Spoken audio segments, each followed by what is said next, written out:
Mesdames, Messieurs, bonsoir. Le gouvernement veut accélérer la cadence des projets sociaux initiés par le chef de l'État depuis son élection à la tête du Gabon. C'est tout l'intérêt du séminaire gouvernemental qui se tient depuis hier à Franceville, rehaussé par la présence du chef de l'État Ali Bongo Ondimba.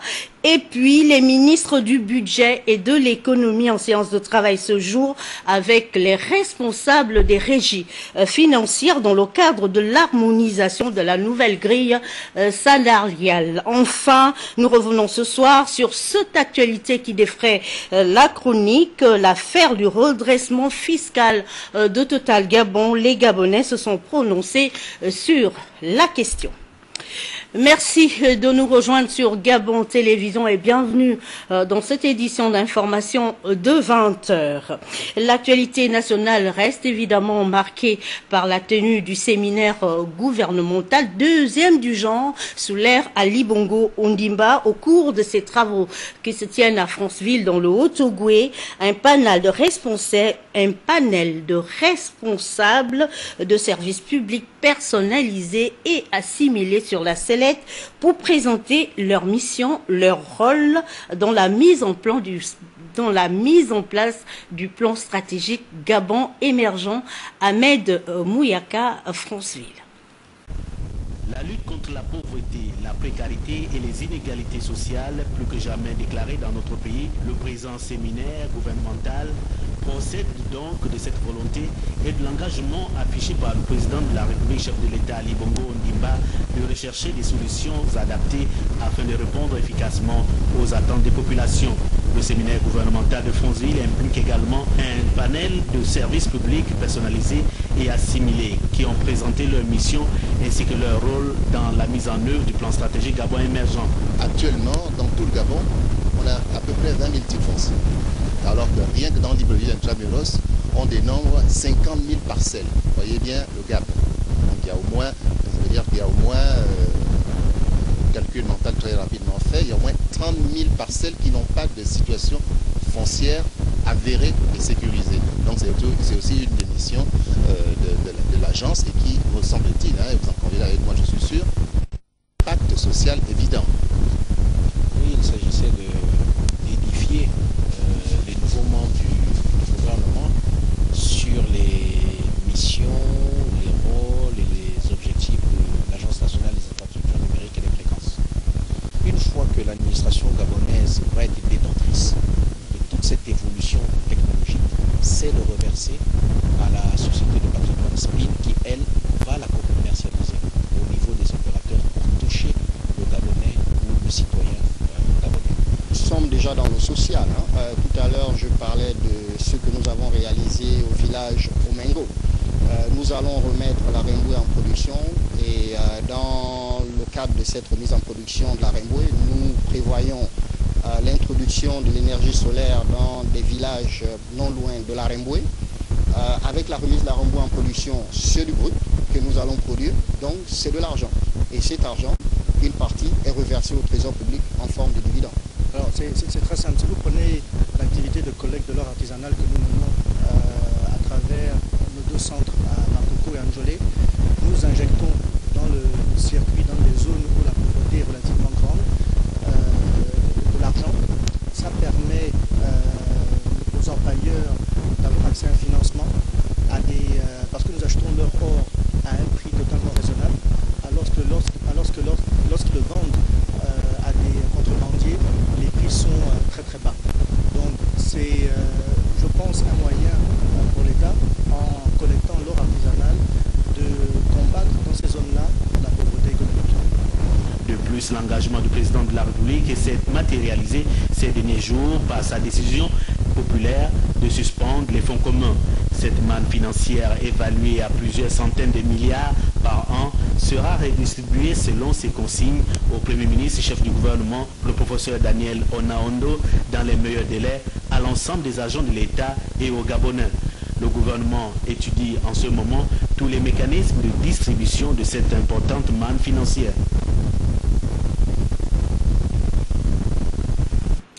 En ouvrant les travaux de ce séminaire gouvernemental, le président de la République a fixé le cap, la matérialisation des engagements qu'il a pris devant les Gabonais en faveur de la réduction de la pauvreté n'est pas une option mais bien une obligation à laquelle doivent s'astreindre l'ensemble des ministres. Les populations altogovéennes ont salué cette initiative du chef de l'État au micro d'Ahmed Mouyaka de notre rédaction.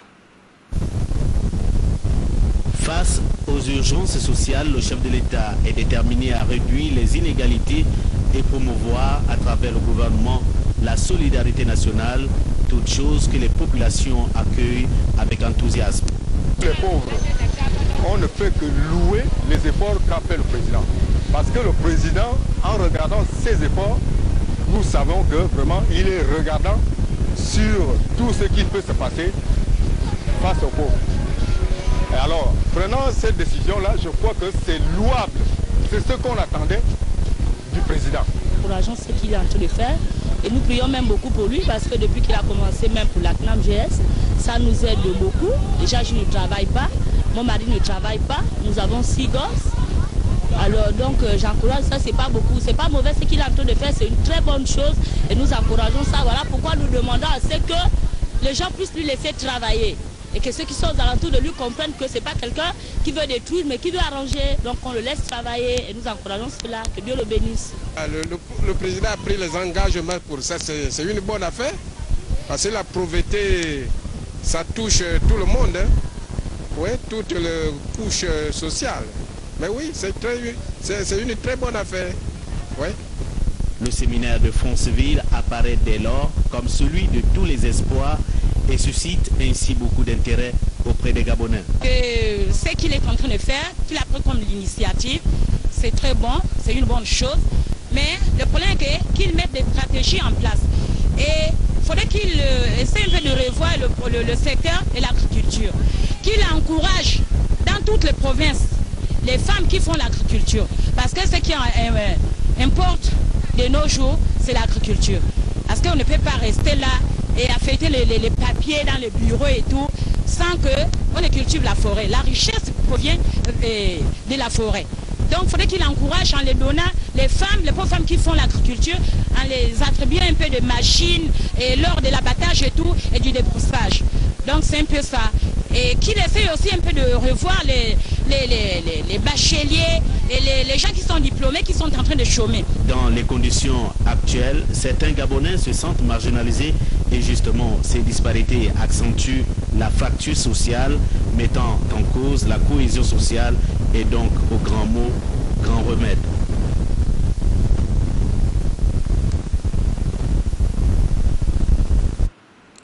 Après ce journal télévisé, nous vous proposerons un plateau spécial sur le séminaire gouvernemental qui se tient à Franceville. Patrick Simangoy et Yves Justin Mitumba de notre rédaction recevront le ministre délégué à la prévoyance sociale et à la solidarité nationale.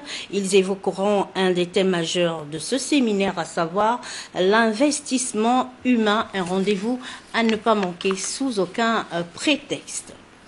L'autre titre de ce journal concerne la séance de travail qui a eu lieu ce jour au ministère de l'économie au moment où se tient à Franceville le séminaire gouvernemental dépêché sur Libreville. Les ministres de l'économie et du budget ont rencontré les responsables des régies financières dans le cadre de l'harmonisation de la nouvelle grille salariale. Des précisions dans ce récit de Yves Oyono. Les images, toutes les images sont d'Yvette Legou-Okosa.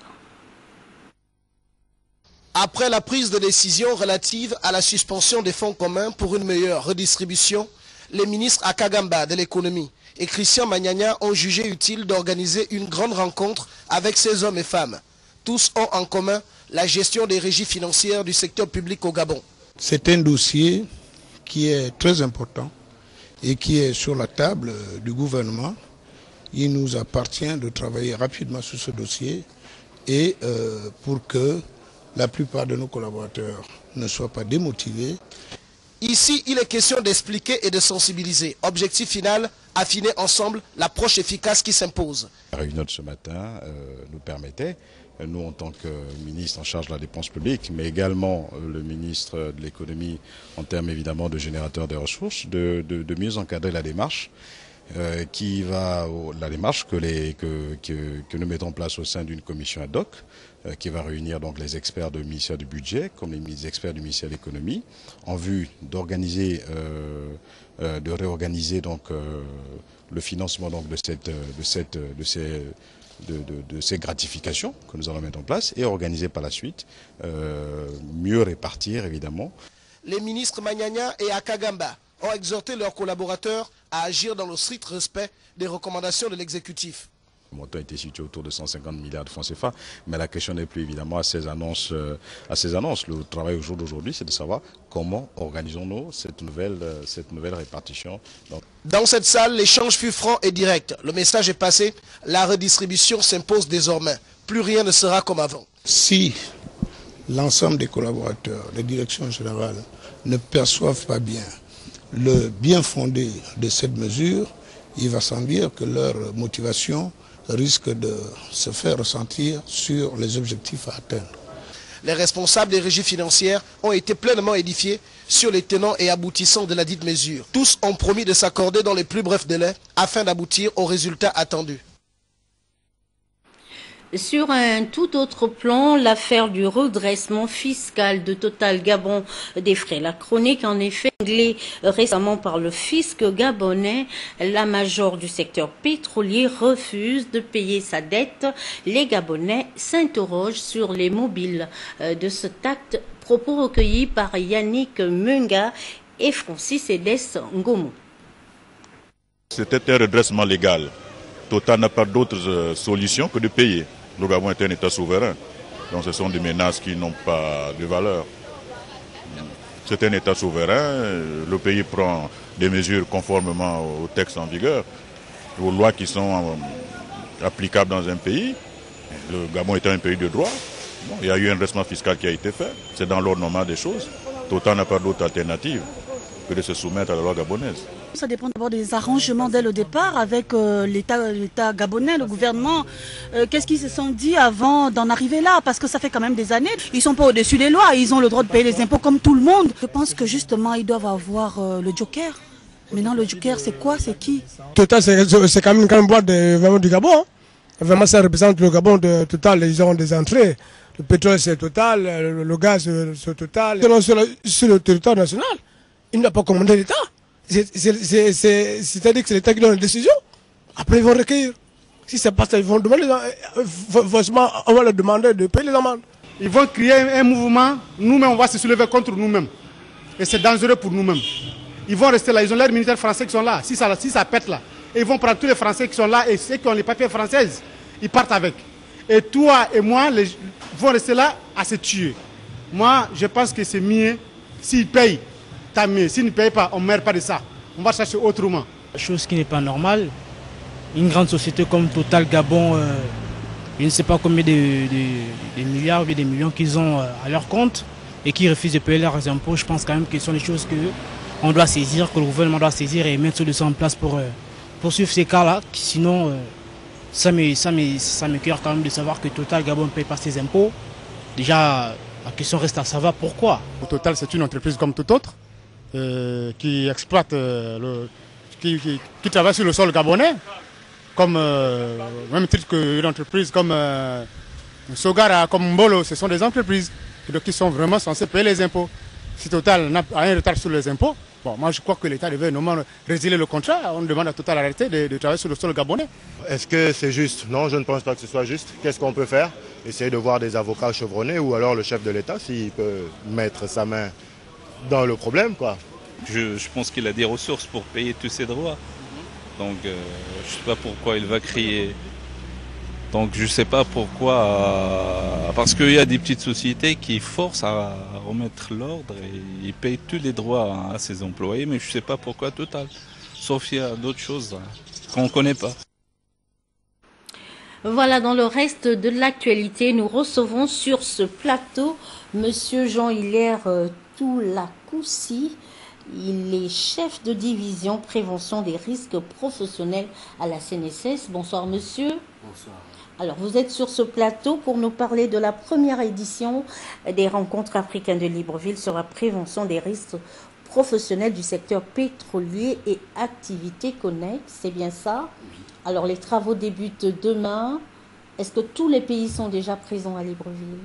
Nous attendons une dizaine de pays et ces pays, les derniers arrivants, seront là ce soir aux alentours de 23h minuit.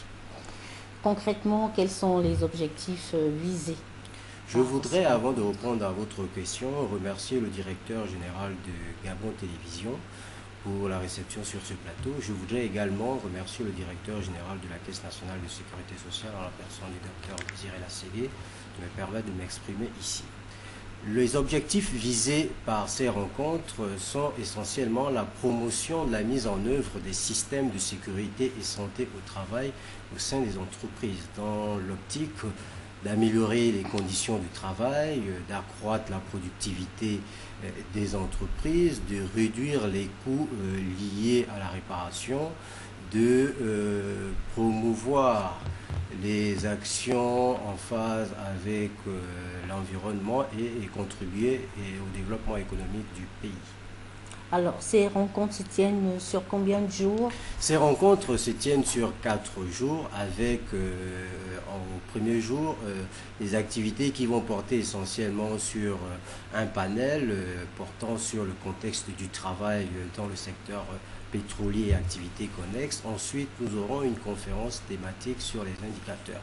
Le deuxième jour sera consacré essentiellement aux tables rondes, le troisième jour aux travaux en commission et enfin le dernier jour la lecture des actes et la formulation des recommandations. Le lieu et l'heure, s'il vous plaît? Ces activités se déroulent à l'hôtel intercontinental au Koumé Palace. Donc à partir de 8h, nous allons recevoir nos hôtes et tout est prévu sur le site de l'hôtel, notamment les pauses café, les pauses déjeuner et pour la journée du jeudi, il est prévu une soirée de gala où le directeur général de la CNSS convie ses hôtes et la clôture aura lieu le vendredi. Je tenais quand même à préciser que ces activités font partie des activités de ce que nous appelons l'IAPRP. L'IAPRP, c'est cette association qui est l'inter-africaine de la prévention des risques professionnels. Cette association regroupe les différents OPS, les organismes de prévoyance sociale, notamment les structures en charge de prévention des risques professionnels. Merci monsieur d'être passé communiquer sur Gabon Télévision. C'est nous qui vous remercions. Après 48 heures de travaux, les assises du séminaire du Conseil gabonais des chargeurs ont pris fin le week-end écoulé. Des précisions dans ce reportage de Charles Obamondo de la TV2. Le droit international maritime et portuaire examiné à la lumière des règles de Rotterdam, le panel des experts des pays signataires réunis à Libreville a pu en 24 heures dépoussiérer le texte, réajuster quelques dispositions afin de les harmoniser pour une application optimale par les chargeurs, importateurs et exportateurs des marchandises. Les recommandations dégagées à l'issue de ces assises et au terme des exposés des deux spécialistes venus de France et du Sénégal ont emporté l'adhésion totale et entière de l'ensemble des participants. Ces assises ont été une occasion opportune pour les représentants des administrations publiques, des praticiens du droit et des opérateurs du secteur maritime et portuaire d'échanger leurs idées durant 2 jours. Les brillantes communications des professeurs Philippe Delbecq et Khalil Diallo vous ont permis d'analyser les règles de Rotterdam à travers les thématiques soumises à votre réflexion. Le niveau de participation des uns et des autres a été remarquable. Il mérite toute notre reconnaissance pour la clarté des propos de l'ensemble des participants. Reste et demeure la question liée à la diligence réservée à la mise en œuvre du nouveau corpus par les États membres. Là-dessus, l'engagement des autorités gabonaises par la voix du secrétaire général du ministère des Transports. Le transport international de marchandises est sensible au changement des règles qui en constituent le socle juridique. C'est pourquoi les conclusions de vos travaux seront d'un apport appréciable, non seulement pour mieux comprendre les règles de Rotterdam, mais aussi pour permettre au gouvernement de se déterminer en toute objectivité quant à la ratification de cette convention. Pour ma part, au regard des avancées très significatives des règles de Rotterdam par rapport aux précédentes, j'en ferai la proposition au gouvernement. C'est le prochain rendez-vous qui permettra d'apprécier l'efficacité des mesures prises à Libreville. À ce niveau, les pays africains ont tout à gagner en observant rigoureusement cette nouvelle législation naissante, revue et corrigée en terre gabonaise. Puis ces communiqués de presse, conformément aux dispositions de l'article 17 du Code de la communication, le président de la Commission nationale de la carte professionnelle de presse informe les professionnels de la communication que la première session annuelle de la Commission est convoquée du 24 février au 5 mars 2014 à Libreville. Il est demandé à cet effet aux postulants de bien vouloir retirer les fiches de candidature à la maison Georges Rahuiri, Gabon Télévision au 3e étage, ou à la direction générale de la communication du ministère de l'économie numérique, de la communication et de la poste, porte 106. Nous y reviendrons. La SEG informe sa clientèle qu'en raison des travaux de sauvegarde de la retenue du barrage de Chimbélé, elle procédera à un planning de délestage tournant le mardi 25 février 2014 dans la ville de Libreville et ses environs selon le programme qui vous sera diffusé sur nos antennes. Et puis sur le front social, toujours l'Agence nationale des grands travaux sur la nationale 1, la sensibilisation des riverains sur le déguerpissement des locaux indemnisés était au cœur de leur descente sur le terrain. Elda Nelly Kumba, Igor Onvouza, Cédric Aleka de la presse présidentielle. C'est pour rappeler aux personnes qui sont dans l'emprise des travaux que le délai contractuel pour qu'ils libèrent les locaux pour lesquels ils ont déjà été indemnisés sera expiré dans quelques semaines. Et qu'effectivement à partir du 4 mars, nous allons effectivement démarrer les démolitions. C'est un projet de démolition qui concerne les bâtiments indemnisés sur la Nationale 1 du PK5 au kilomètre 12. Quelques mois après le passage des services compétents pour le marquage des édifices à démolir, l'ANGT est allé en effet sensibiliser les riverains concernés pour le bon démarrage des travaux. On veut réaliser ces travaux de démolition le plus rapidement possible pour permettre aux travaux de la route de démarrer. Donc ce qui est prévu, c'est d'avoir 2 équipes qui vont travailler en parallèle. Une qui partirait du PK5 et qui va remonter vers le PK12. Et la seconde qui va partir du PK12 pour monter vers pour minimiser au maximum les durées de démolition des structures. Ici, les délais de contrat ont été respectés. Le temps a été donné aux déguerpis de quitter les lieux pour l'intérêt de tous. Car ces travaux qui débuteront d'ici le mois de mars permettront de régler les problèmes de circulation.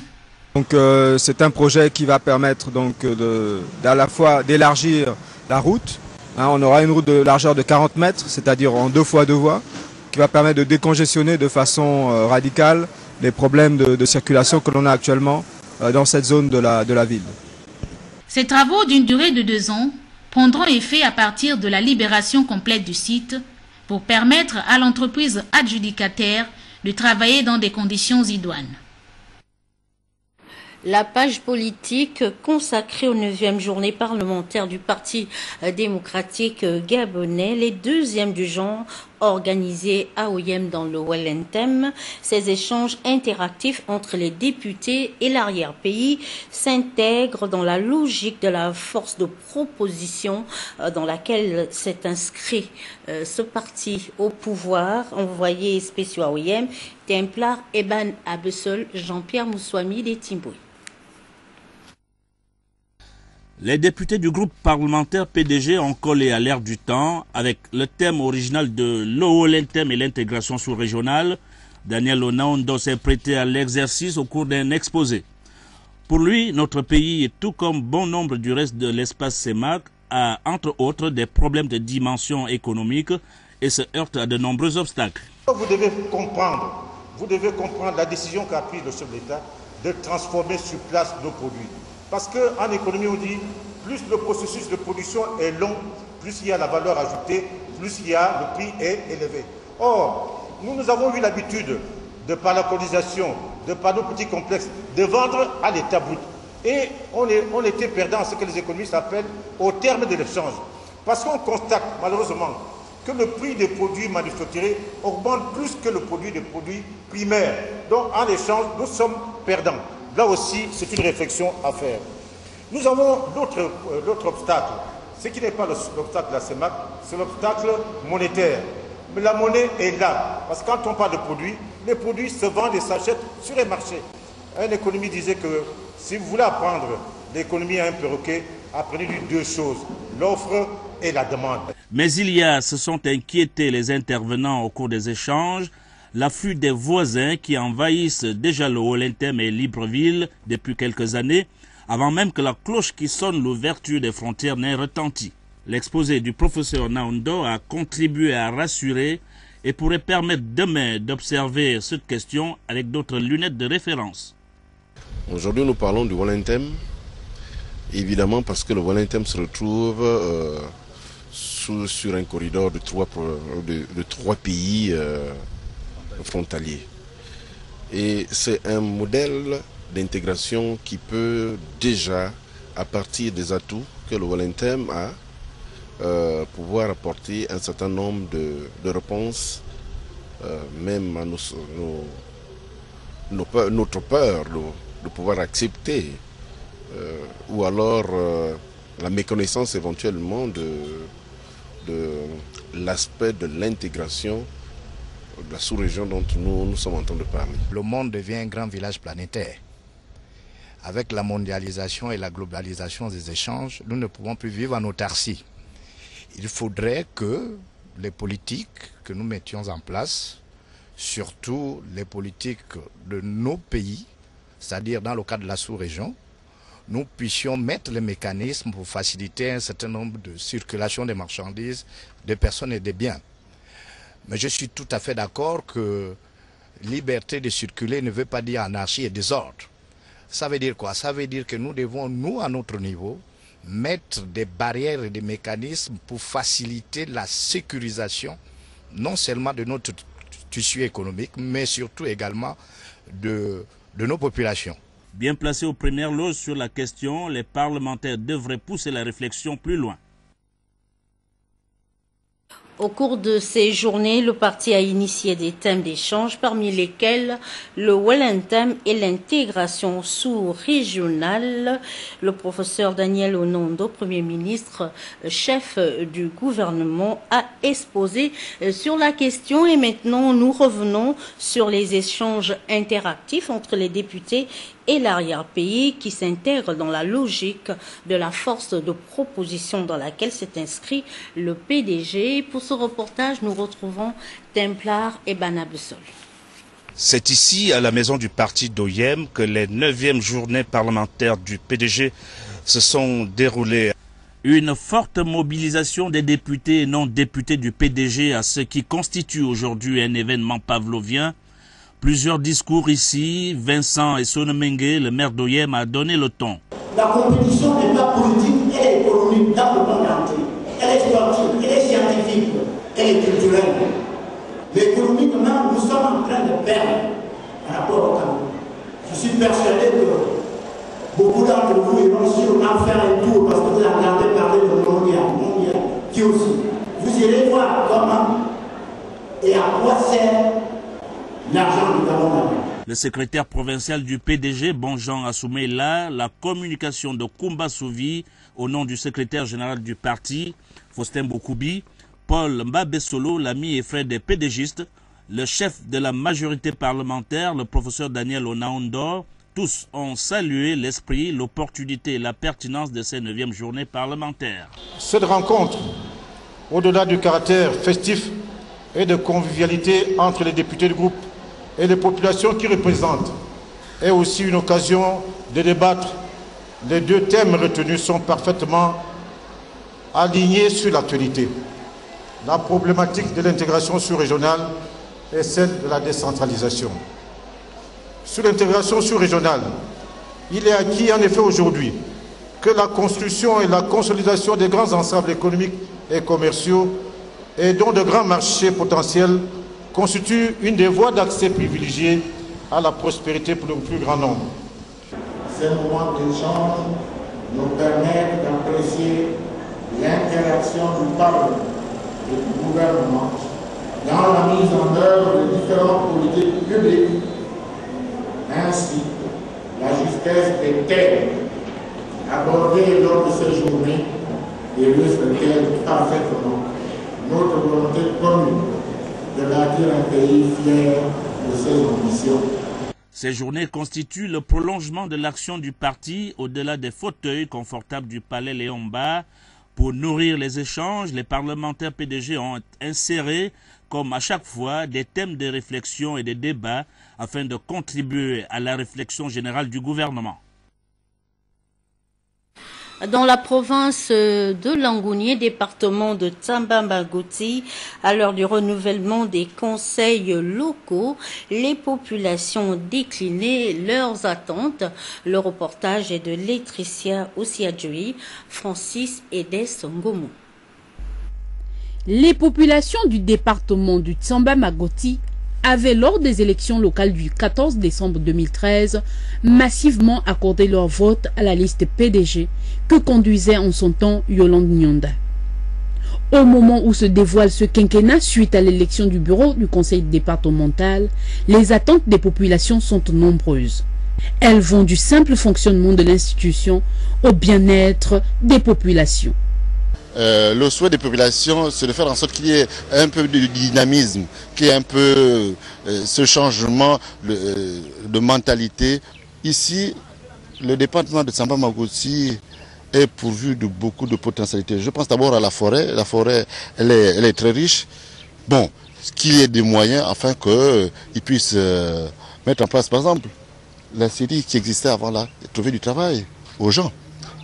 Les questions de développement et de santé demeurent au cœur des préoccupations. On veut voir que les gens qui sont peut-être dans la rue au niveau du département puissent bénéficier des moyens capables de mettre en place des champs plus longs pour au moins nourrir. Maintenant, dans le cadre, par exemple, de la santé, mais le conseil départemental peut aussi apporter sa synergie en octroyant du médicament dans des différents dispensaires qui sont dans la contrée. C'est donc sur le terrain des actions que les populations de Tsamba-Magoti, qui ont ainsi réitéré leur indéfectible attachement au Parti démocratique gabonais, attendent l'OTAN Pierre Missunga et tout son bureau. Merci Laetitia pour toutes ces précisions. Et puis le président de la commission électorale nationale autonome et permanente informe les personnes désignées pour composer l'assemblée plénière de la dite commission pour l'organisation des élections locales partielles qu'une réunion de cette instance se tiendra le mercredi 26 février 2014 à partir de 13h au siège de l'institution CISA Kalikak. Compte tenu de l'importance de l'ordre du jour qui sera communiqué séance tenante, la présence de tous est vivement souhaitée. Un autre invité sur ce plateau, il s'agit de monsieur Stanislas Mouba. Bonsoir. Alors vous êtes le chef de cabinet du délégué national de l'UJPDG et vous avez une importante déclaration du président de la République. Nous vous écoutons. Décision portant ajustement du bureau national et nomination des délégués provinciaux et communaux de l'Union des jeunes du Parti démocratique gabonais.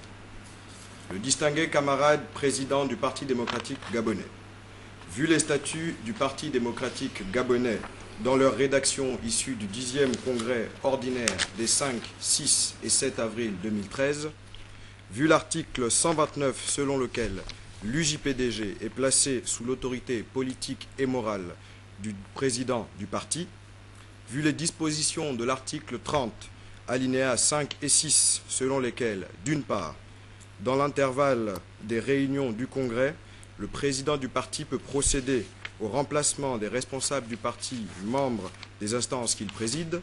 Par, en cas de nécessité politique, le président du parti peut procéder aux ajustements des instances mises en place par le Congrès. Décide, article 1, sont nommés province de l'Estuaire, membre du bureau national, camarade Caroline Cito, épouse Anzembe, camarade Rodrigue Ndjembi. Délégué provincial, camarade Perrin Toutoum Abessolo. Délégué communal Libreville, camarade Ulrich Diouf Eléwagné. Province du Haut-Ogooué, membre du bureau national, camarade Ultri Okinkali, camarade Lucien Epimi Ngia. Délégué provincial, camarade Yohan Okinkede. Délégué communal Franceville, camarade Vianney Loutou. Province du Moyen-Ogooué, membre du bureau national, camarade Gilles Alela Barrier, camarade Ivan Ndong. Délégué provincial, camarade Armand Joël Bigouagou. Délégué communal Lambaréné, camarade Audrey Akumba Ngoma.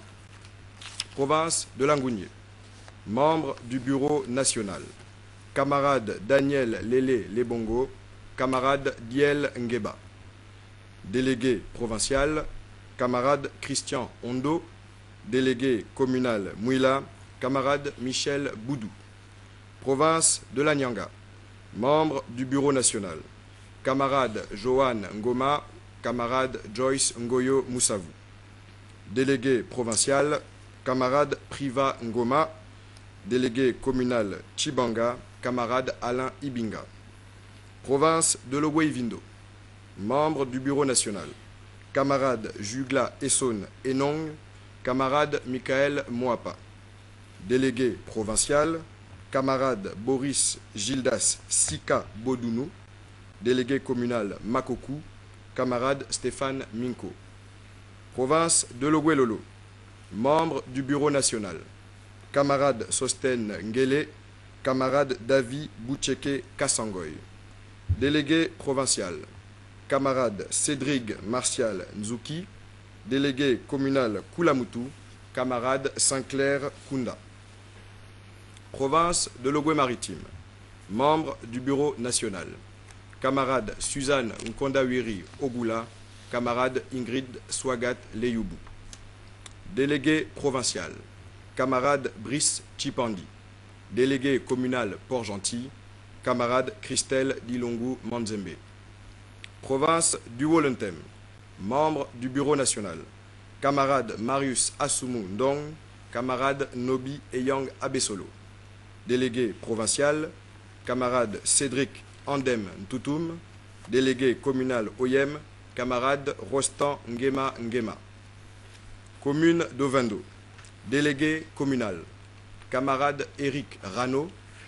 Commune d'Akanda, délégué communal, camarade Padi Foulangoy. Conseiller du bureau national, membre de droit du Conseil national de l'Union des jeunes du Parti démocratique gabonais. Estuaire, camarade Guy-Charles Igo. Haut-Ogooué, camarade Fabrice Ouada. Moyen-Ogooué, camarade Yaël Envam Medou. Ngounié, camarade Fabrice Kimo Mbombe. Nyanga, camarade Chimène Mouvangi Ngom. Ogooué-Vindo, camarade Eugène Aristide Keke Pengo. Ogooué-Lolo, camarade Camélia Ntoutoum épouse Leclerc. Ogooué-Maritime, camarade Hugues Ogandaga. Wolentem, camarade Flora Paola Minkwe. Démembrement extérieur, camarade Mélissa Ntoutoum Eman. Article 2. La présente décision qui prend effet à compter de sa date de signature sera diffusée par voie de presse et notifiée à l'ensemble des organes du parti. Fait à Libreville le 19 février 2014, signé du distingué camarade président Ali Bongo Ondimba, contre-saint du délégué national de l'Union des jeunes du Parti démocratique gabonais, Vivien Amos Makaga Péa. Je vous remercie. C'est moi. Mesdames, Messieurs, cette édition d'information s'achève, non sans vous rappeler que dans nos programmes, nous vous proposerons un plateau spécial sur le séminaire gouvernemental qui se tient à Franceville dans le Haut-Togo. Patrick Simangoy et Yves Ghislain Mitumba recevront le ministre délégué à la prévoyance sociale et à la solidarité nationale. Ils évoqueront un des thèmes majeurs du séminaire, à savoir l'investissement humain. Merci pour votre attention. À demain 20h. Bonne soirée chez vous.